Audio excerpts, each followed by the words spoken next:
He is Brian Kelly, the LSU head coach, joining us on the program. Good morning, Coach. Congratulations. How do you feel?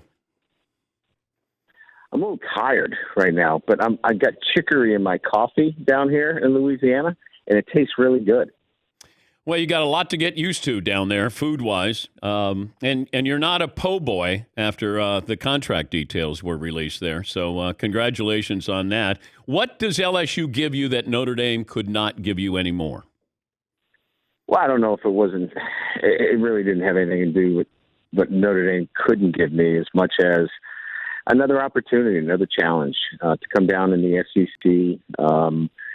To play in, obviously arguably the best conference in the country. And the resources here are incredible. I just think another opportunity, one where you're going to be challenged week in and week out amongst the best. And I was at that time in my career that I was looking for that new challenge, Dan. And I'm really excited. My family's excited.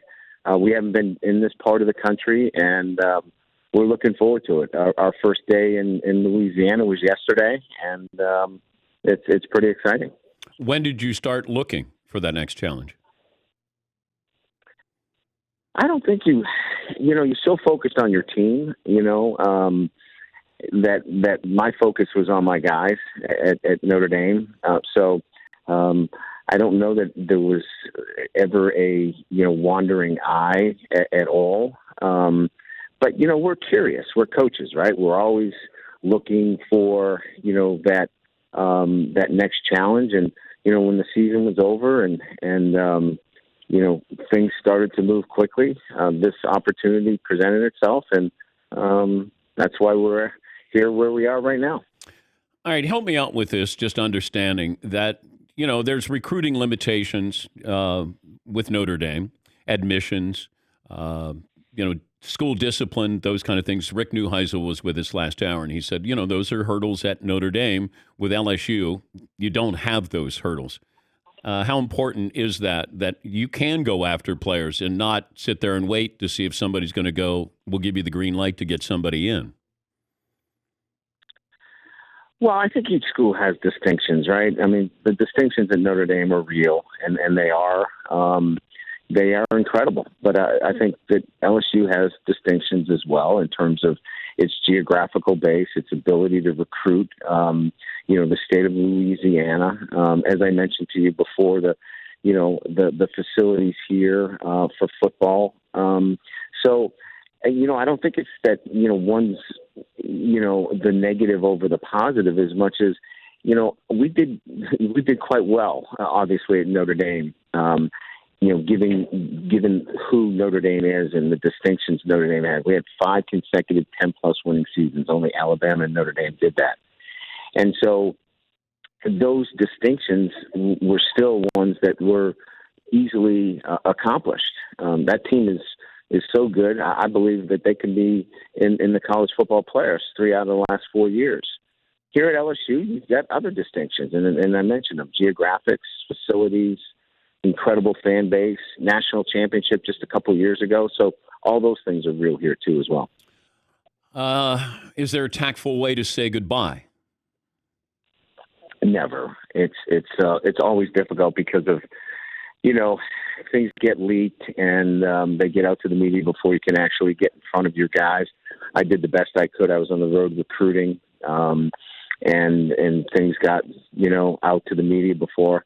But I was able to send a note to my guys and then get in front of them yesterday at 7 a.m. and tell them I love them. I love my guys, and they know I love them. And I think they're one of the best 4 teams in the country, and they deserve to play in the college football playoffs.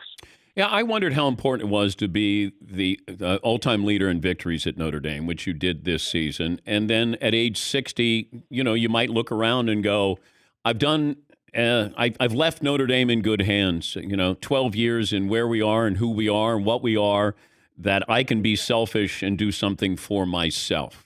How accurate is that? Well, I can tell you that the charge that I had was to modernize Notre Dame football bring it back to relevance and consistency as one of the top programs in the country.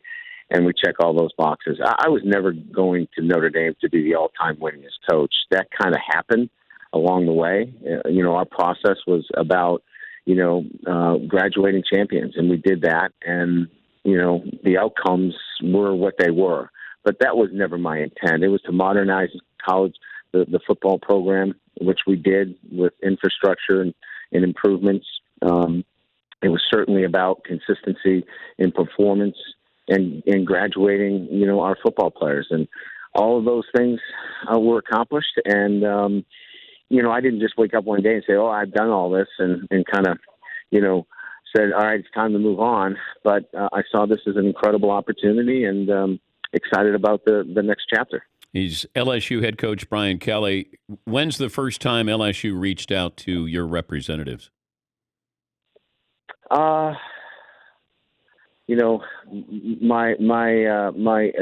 agent handles all that stuff, and so I couldn't tell you exactly, Dan, because he doesn't keep me in the loop on all these things.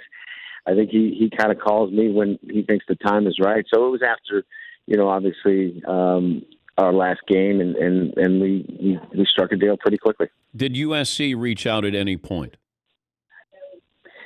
I think there was a lot of interest from other schools, but again, I think that for me, it was let's get through the season, and once we did, we kind of measured what was the best situation for me. If you were ranked third right now, Coach, would you still be in Louisiana? Oh, I don't know, Dan. Those are tough questions. I mean, I'm a pretty honest guy, and would tell you, but those are so hard to answer relative to what I had done something different in that situation, and I really couldn't tell you, to be honest with you, because it's not the case. But I really couldn't answer that question. What's the status of your assistant coaches at Notre Dame? Yeah, so we're going to hire the best coaches, right? I had great coaches at Notre Dame. We can hire great coaches here at LSU. So, they're employed right now at Notre Dame, and certainly we have to be sensitive to that fact. Are there guys that would I love to have some of those guys join me here? Absolutely, but we have to go through the right process, and that's going to be a fluid situation. Is that part of your exit with Notre Dame, that you can't poach your assistant coaches? No. Okay. I mean, look, at the end of the day, you're not going to do something that is morally or ethically, not sound. You're going to work with the university that you just left. But like I said, there's good coaches here that I want to talk to. There's certainly great coaches that I work with at Notre Dame, but we're going to do it the right way. What happens to all your Notre Dame gear? I was going to send some of it to you. I'd like that. But I've slimmed down a little, but you're so skinny. I don't know. You probably need a medium, right? Well, I got Fritzy, and Fritzy I'm sure will be able to fit into. Thank you. He can take some of my XLs. Yeah. Now, do you just leave everything? Did you take any Notre Dame gear?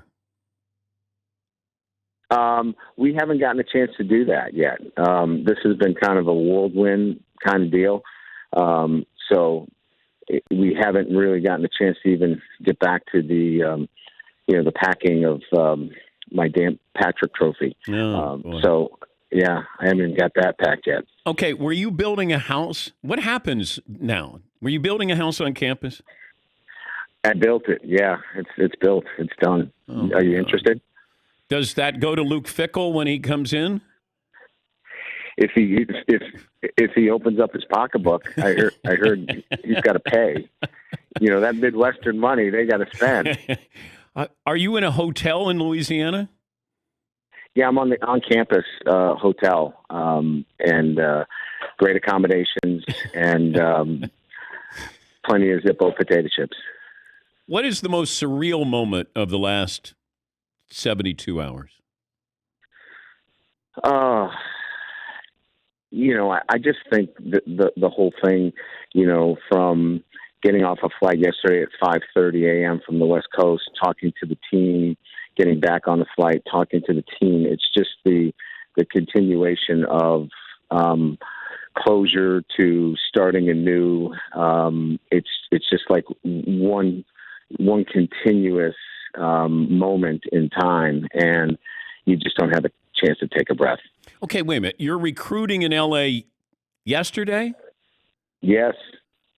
Okay, how does that work that you're recruiting and then do you get on the plane and find out that you're taking over LSU? Yes? Yes. Yeah, this is crazy. So you're recruiting as Notre Dame's head coach, get on a plane, en route back to South Bend, you find out that this deal has been solidified. Yes, sir. Wow. True story. Who was on the plane with you? My attorney. That's smart. That's smart. Well, okay. And two pilots. That would be the heads up, though. If your attorney is on the flight, Coach, that's not your normal recruiting trip. No, I know, but we picked him up at the airport because it had already was starting to leak out. Oh, God. So you land, and all of a sudden, you're no longer Notre Dame's head coach, and now you have to resign. Oh, my God. And then, what, an hour and a half later, you get your kids together? Yes. Yeah, we had sent out a text before we left Orange County, and then let them know that we would have a 7 a.m. team meeting. Did you follow up with the recruits to say, hey, if you're not interested in Notre Dame, you can join me in LSU? Of course not, Dan. Of course not. What is this? I'm talking to Judge Judy now. I would do that.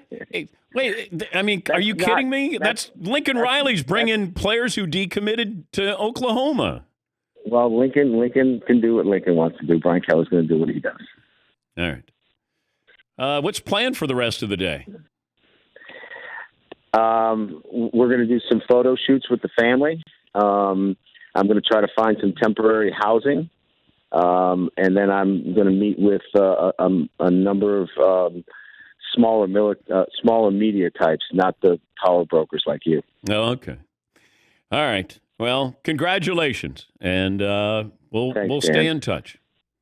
All right. Great talking to you as always. That's Brian Kelly, former Notre Dame head coach.